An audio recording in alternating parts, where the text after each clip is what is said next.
So we're going to do a brief review of some of the stuff we talked about last time, and then we're going to talk about how to identify notes and pitches on the staff. I think for a lot of you this is going to be a really easy topic, but if you don't know this, you really need to learn to identify your notes pretty quickly. I think it's in the ear training and music theory practice drills. There is one, maybe it's chapter 4, that allows you to practice identifying note names. You guys, there's about 20 questions in there. You should be able to complete that in about 5 minutes. If you can't, keep practicing that until you can identify these notes very quickly, because it's going to be important as you go on, and it'll make your life much easier. So, just a quick overview of what we talked about last time. The term key comes from an old French word, which means, the term clef comes from an old French word, which means a key. You'd always put the clef at the beginning of the staff system. Nothing else comes in front of it. Not the time signature, not the accidentals, not the music. You've got to put the clef first. The only time when you might have a clef in the middle of the music is if you're going to change from like the treble clef to the bass clef, okay, or between other types of clefs. The whole purpose of these clefs is just to show you how high or low these notes actually are on the staff. If we didn't have a treble clef and a bass clef, you'd have an 11-line staff system, and it would get very complicated to read. All this should be pretty simple. This is your musical alphabet, right? A up to G. And then it starts over again on A. Okay? When it hits G, it goes over again to A again. So, when you're looking at a staff system, you can extend the staff higher or lower using those little lines through the notes.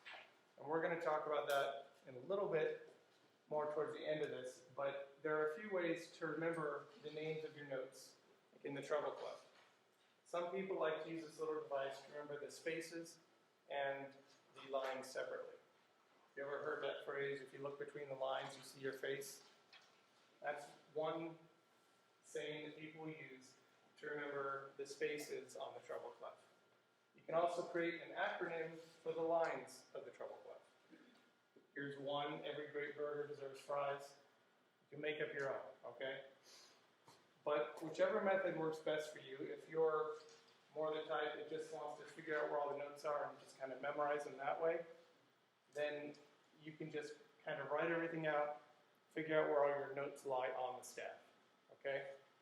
Otherwise, try and do something like this where you create an acronym or something memorable to memorize these note names. Because if I tell you, what note is this? I ask you that question, you should be able to immediately tell me it's an A, okay? Maybe not now, but very soon. All right, so we talked about this last time, remember? Middle C is where the treble clef and the bass clef meet. Now, some of you that play an instrument might say, well, that's not really true, because I play the trumpet, and I go all the way down to an F below this middle C.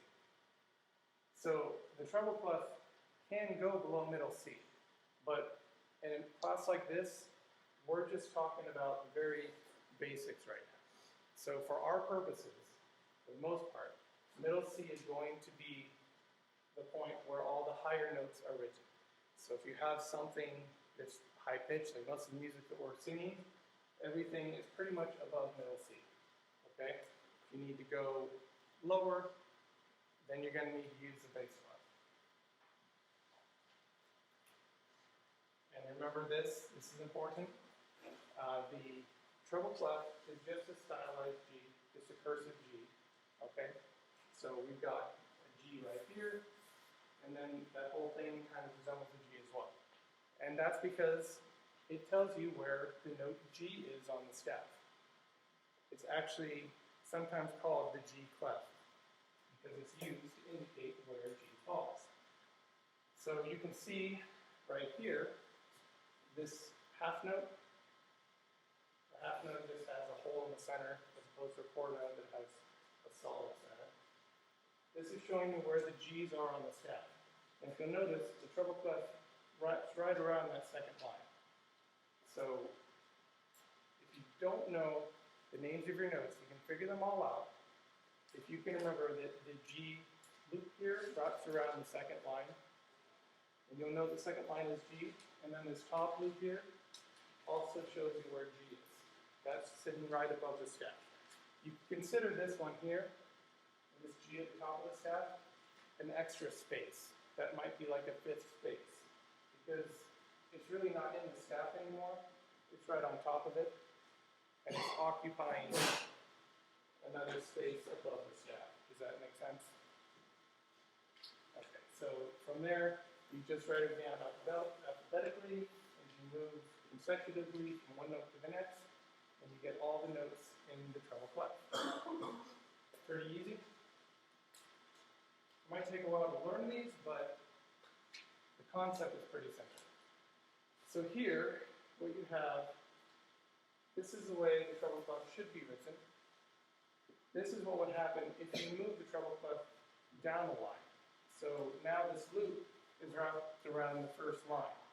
What that's done is it's taken your E here, and what should be a middle C is now an E, because it changed the position of the notes. It moved the G down to the first line. Because this clef really does tell you where G is. And if you ever come across some music where the treble clef isn't in the right place, then that means you have to transpose all of the notes. Transposing means adjusting them by a certain degree. So that's what we've done here. We've transposed these notes down. Okay? Does that make sense? So remember that if this clef is in a weird position, you need to figure out the names of the notes based on where the loop circles. And that, if you saw that on a test or midterm or something, it would be extra credit. I wouldn't put that on one of your assignments, but you might see it on a quiz or one of our major tests like the midterm or final. Drawing the treble clef, there's no real precise way to do it, but generally they tell you to start here, you wrap around, make your loop, and come down and create a little hook at the bottom. So if you want to practice drawing a treble clef, get some staff paper. I need to put some up so you guys can download and print it if you want to practice. It is good to practice drawing your notes in your clefs because it helps connect you with the actual music. It becomes less theoretical and more practical that way. So I do suggest you do this at least a few times just to kind of get the hang of drawing treble clef. And that'll also make you think about that loop, because you'll have to consciously think this has to go around the second line.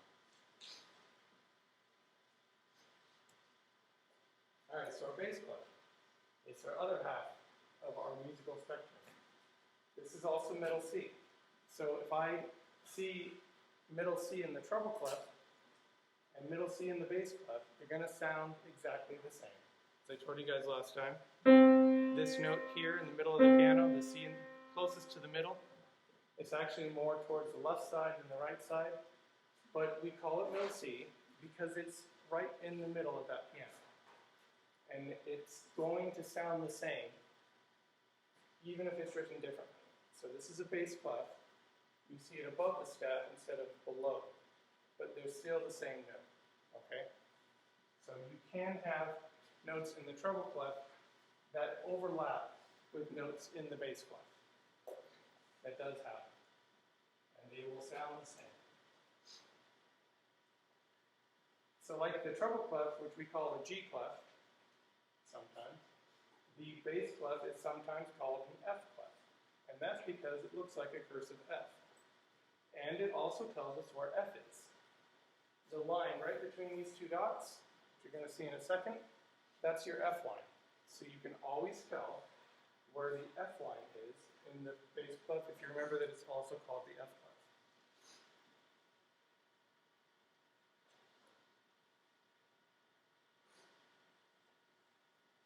So here you can see the two dots are on either side of the fourth line. That's where it should be. But again, if you were to move this clef around, it would change the location of F. So you can think of an acronym for the notes of the spaces, common one is all L, C, grass, A, C, E, G. And then you can think of an acronym for the lines as well if you want. Whatever you need to do to learn the names of these notes. So here is your entire set of notes in the bass clef, all within the staff system. None of these notes go outside of the staff system. You'll notice there's only one place on the F clef that tells you where the F is. With the treble clef, you had two. It showed you the G line and the first space above the staff. Bass clef's only showing you one F. The other thing about this is this little ball here on the end. It also hits the F lines. So you've got two things that should indicate where F falls if you've drawn a correct bass clef. You've got this right here, the ball, and then the two dots on either side of the fourth line. Pretty easy. Same thing. We move the clef down one line. All of a sudden, your G is down here. You have to use the ledger line. So the whole point of this is just to illustrate that you do need to look at the location of your clef. Generally, if you come across some handwritten music and it's just a sloppy clef and it's kind of out of place, they probably intended it to look like this. But if it sounds really weird when you play it, you know that they probably used a movable clef to change the location of the notes. But this is very rare. This was done back when clefs were still trying to standardize them, and weren't sure which clefs we were going to use. Now they might use a different type of clef, which we're not going to get into in this class. But generally, the bass clef will always look like this, with the two dots on either side of the F line. The treble clef will always have the loop around the G line. If you are going to find a clef that might move around, though, it would be the treble clef. That's the one that people tend to mess with the most, because there's so many notes in our musical system that go so high above the staff. Sometimes you have to move that treble clef. So for the bass clef, just you draw your little ball here, wrap around, two dots. Pretty easy. The spiral should generally end about the middle of the A space. It says line, that's not accurate. It's an A space, okay?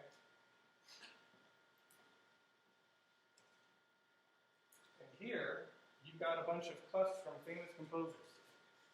I would say the two treble clefs that look most accurate are Mahler and Tchaikovsky. You've got Bach here, who's pretty close, but he's missing his hook. Beethoven, I don't know what he did. It's like a S almost. In fact, some of you may know this, but these sharps aren't even in the right place. He's got those all screwed up.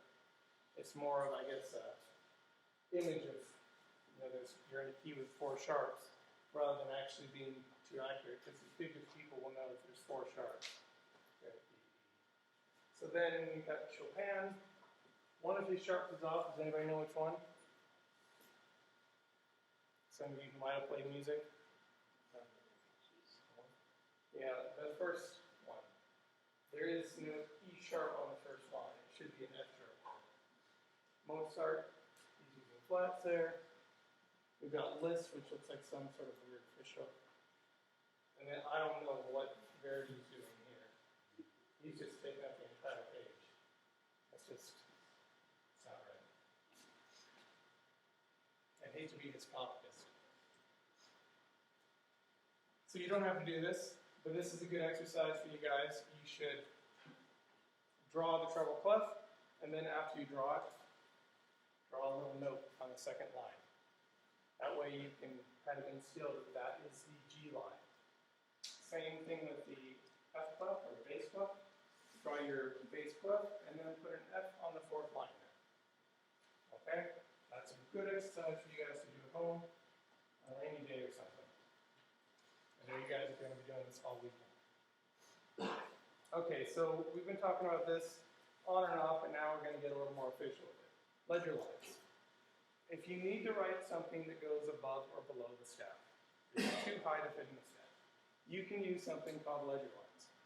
Now, when you create your ledger lines, they are just extending the staff system.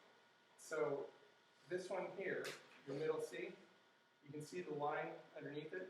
You could really think of this as a 6 ledger line. But to make it easier to read, we're just going to extend the ledger line just beyond the note. Otherwise, you start to get too many lines and it gets confusing. Here, if you want to write a B right below the C, these ledger lines should line up in the music. They should be at the same place because once again, this is just a line that goes across and we've basically erased the rest of the line and just left the note and the portion of the line that indicates what the actual note is. So for this would actually be on what? A line or a space? Space. Yeah, this would be on a space. Same thing going up. We've got our A above the staff, just one ledger line above it. You'll notice the distance between this ledger line and the 5th ledger line, or the 5th staff line, is actually the same distance as all the other staff lines. So keeping that proportion is important. If you write an A, like just pretend there isn't a ledger line there, you write an A all the way up there, then you got a B here. Well, most musicians are going to look at that and think, this doesn't look right, they might play it as a C. Just because they're used to seeing everything equally spaced like that.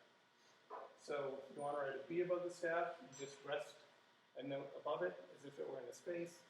And you want to go up to C, write another ledger line, write your C. Any questions about that? For some reason, this is something that always confuses about 20% of the students in the class.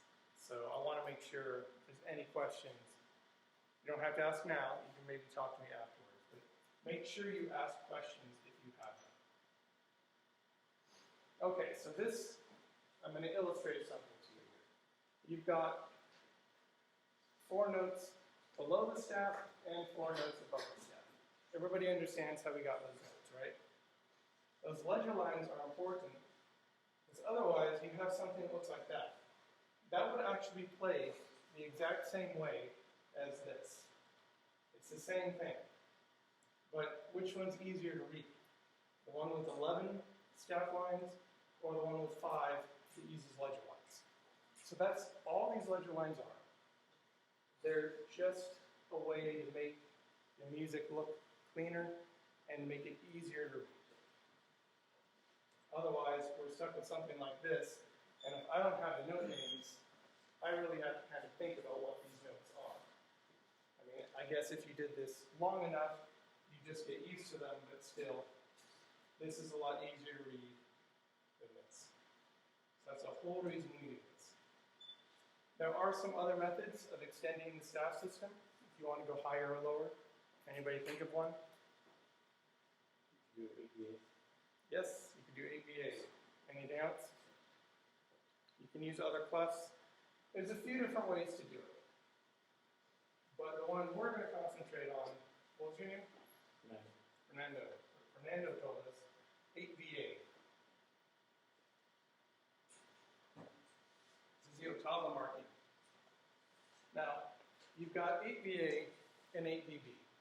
They're both basically abbreviations where if you see this in the music, if you see 8VA above a note, it's usually going to have a bracket that comes out and kind of encapsulates all the notes that should be affected by this 8VA marking. And what it does is it tells you to take the notes up an octave. So if I have, well, I'll show you an example in a minute. But 8VB generally tells you to take the notes down an octave. Okay, pretty simple. 8VA is, the A stands for alta, which means you're going to go up. Bassa is what the B stands for, and it means you should play the notes lower. Okay, so that's pretty easy to remember, I think. Now, one thing that might confuse people, you also have a symbol that indicates you should take the notes up 2 octaves, or down 2 octaves. It's 15 MA, or 15 MB. Why isn't it 16? Anybody know? Because if it's twice as high as 8, then why isn't it 16? This throws people off a little, but if you're actually just counting the names of the notes from C to C, let's just go with the note C, 2 octaves above C. From C to C is 1 octave. There are 8 notes there. C, D, E, F, G, A, B, C. That's 8 notes. And then you only have 7 more notes till the next C. So it's 15 and not 16. So don't get confused. Yeah. I was just going to say that because you're counting one note twice. Yeah. Exactly. So you will find music that writes it incorrectly. I've seen a lot of music that says 16 MA, and that's not right. I'm not even sure how they got the computer to print it that way, but that's incorrect. So make sure you know that it's 15 MA and not 16 MA or 16 MB, okay? You will see that on some of your assignments. So here are some examples. So here, all 3 of these measures sound the same. That C to D sounds the same as the 8 VA on that C to D and 15 MA. So this one takes it up 2 octaves, and that's just 1 octave. So it's just a bunch of examples of how this works. 8 VB will always appear below the staff. You will never, you shouldn't ever, see 8 VB above the staff. It doesn't make sense. It's used to bring notes down an octave. And so if you had this here, it would actually sound like this, because these notes are taken down an octave. And as you can see, that makes it a little bit easier to identify the actual note names, instead of having to deal with all those ledger lines. So that's really why they do it. Any questions about any of this? This is online, so you can check this out later. Have any questions, let me know. Okay, so this is where it gets a little bit confusing. 8 VA can be used to indicate taking the music up an octave or down an octave, depending on how it's used in the staff system. If it's above the staff, it will tell you to take everything up an octave, which would result in playing this. If it's below the staff, instead of using 8 VB, they can use 8 VA. As long as they put it below the staff, it tells you that all these notes should be taken down an octave. And that's something that's unique to the bass clef. So to avoid confusion, most editors would go through and change that 8 VA to 8 VB, because there's always going to be somebody who's confused by this, and they'll take this up an octave instead of down. And sometimes there's composers who don't really know what they're doing, and they'll use this, they'll put it beneath the staff, because they don't want it to conflict with something that's happening up here. They don't want to have collisions between other notes, maybe in the treble clef, or dynamics, or whatever else they have. So they'll put it down here to try and make it a little more convenient and out of the way. But what that does is it indicates that you should take the notes down. Okay, are there any questions about this? Because this is it for today. So next time we're going to do chapters 8, 9, and 10. Make sure you guys start practicing your note names, because after this week, we do start moving a little more quickly. I'm intentionally keeping things slow right now, because a lot of you come from absolutely no musical background, and some of you have played instruments. From what I read from your syllabus quiz, a lot of you have already played before, so these are probably really easy for you, but it gets harder. So I want to bring everybody up to the same level where you can all identify note names. You have plenty of time right now. So if you don't know how to identify these right away, go and practice those quizzes. Okay? And I will see you on Thursday.